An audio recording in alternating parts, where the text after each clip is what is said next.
नौकरी, मजबूरी या शौक? सीधी सादी सी रोली की शादी सिड से तय होती है।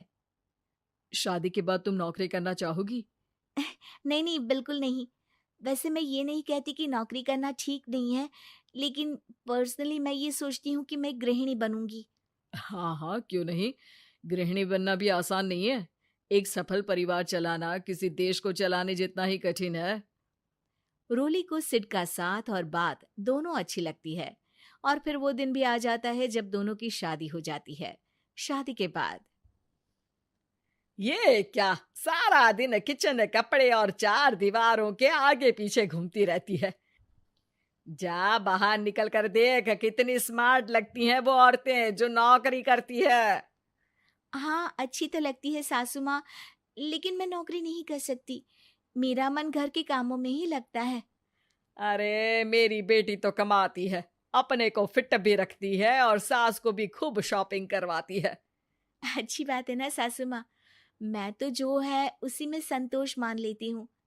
बरकत होनी होगी तो इसी में भी हो जाएगी। ये बोलकर रोली चली जाती है। एक दिन सास की सहेली घर आती है, जहाँ रोली उन्हें चाय के साथ कई तरह के पकवान बनाकर खिलाती है। अरे वाह, तेरी बहू तो बहुत गुणी है। कितना सब बनाकर ले आई। मेरी वाली तो ऑफिस से आकर 2 रोटी ही सेक दे तो समझो एहसान कर दिया। अरे ऐसा ना बोल।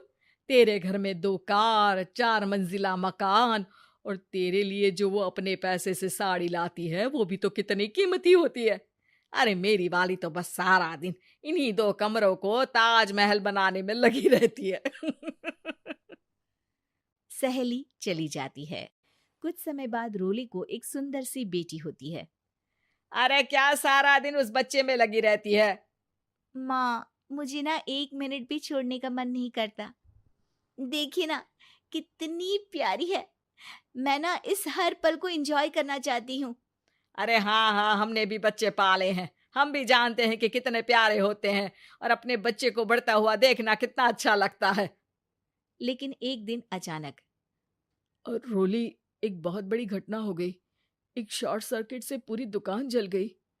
ओह, अब अब क्या कुछ समझ में नहीं आ रहा कि कैसे घर चलेगा। घर की पूरी गाड़ी पटरी पर लाने के लिए कई साल लग जाएंगे, और वापस पहले जैसे होने में भी बहुत टाइम लग जाएगा। रोली, रोली कुछ सोचती है, फिर अपने 3 महीने के बच्चे को देखती है और कहती है, आप कहें तो मैं नौकरी शुरू कर दूं? माँ मुन्नी को देख लेगी, फिर शाम को तो मैं घर आ ही जाऊंगी। सिड कुछ कहता उससे पहले ही उसकी सास वहां आ जाती है। अरे हाँ हाँ, अब भी तुझे नौकरी करने के लिए पूछना होगा। अरे घर पर इतनी बड़ी विपदा आ गई है, तू है कि बच्चे का मुंह देख रही है। अरे क्या मुझ पर भरोसा नहीं है? अरे नहीं नहीं माँ जी, ऐसा क्यों बोल रही हैं आप?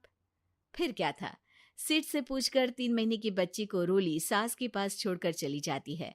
शाम को ऑफिस से आने पर अरे सारा दिन इसने तो चैन नहीं लेने दिया, बस गोदी में ले लेकर घूमती रही।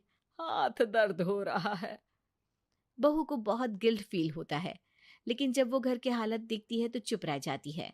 ऑफिस में सहेली कहती है, अरे रोली, तेरी तो बच्ची छोटी है ना, कैसे मैनेज करती है?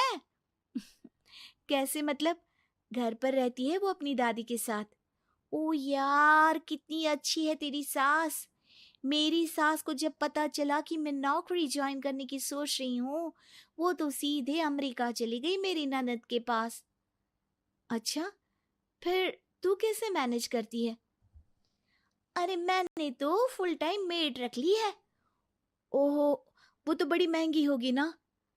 हाँ यार, लेकिन कमाई भी तो हो रही है ना। यार, मैं तो कभी अपना बच्चा इनके मम्मी पापा के पास ना छोड़ू। प्यार दुलार में खराब कर देते हैं ये दादा दादी बच्चे को।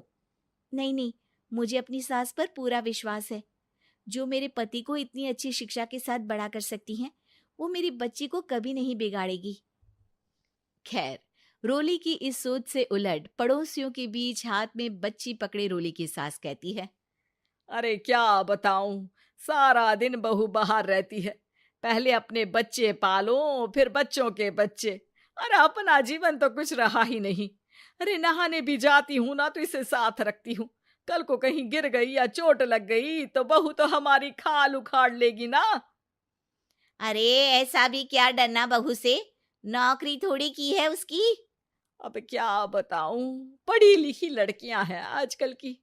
चलो चलती हूँ, सब्जी बनाने का वक्त हो गया है। बच्चे आएंगे तो खाना तो बना मिले।